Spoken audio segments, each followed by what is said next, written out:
La vie de Jean-Louis Trintignant a basculé le 1er août 2003. Ce jour-là, sa fille Marie Trintignant a perdu la vie. Âgée de 41 ans, elle est morte après avoir été battue par son compagnon, Bertrand Cantat.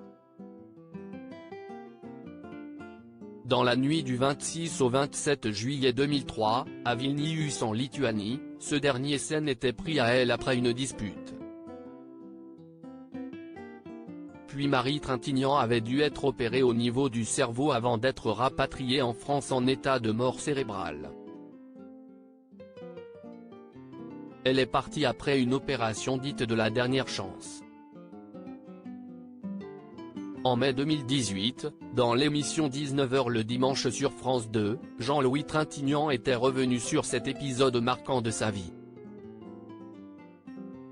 C'était en 2003, mais ça m'a complètement détruit.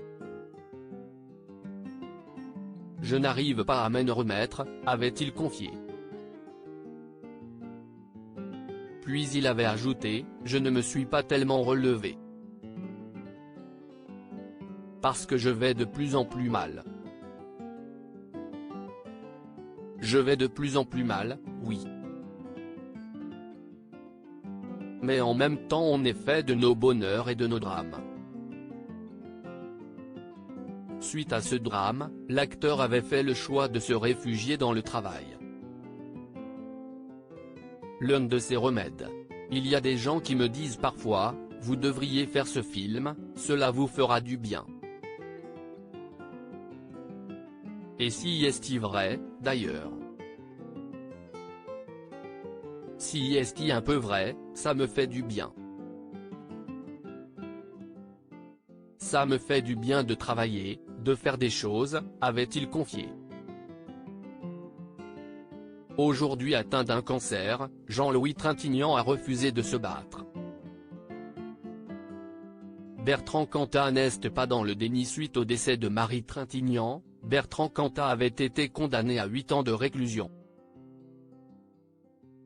Puis, après avoir été libéré sous conditionnel en 2007, puis complètement en 2011, le chanteur a fait un retour progressif sur scène.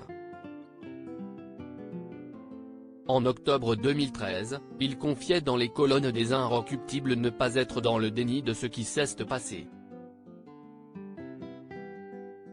Je sais que j'ai commis l'irréparable. Je refuse juste de laisser qui que ce soit inventer des histoires, se greffer sur la nôtre. J'ai été jugé, je n'ai pas été protégé par qui que ce soit. J'ai évidemment accepté la justice. Mais pas la vengeance, avait-il ajouté. Loading widget.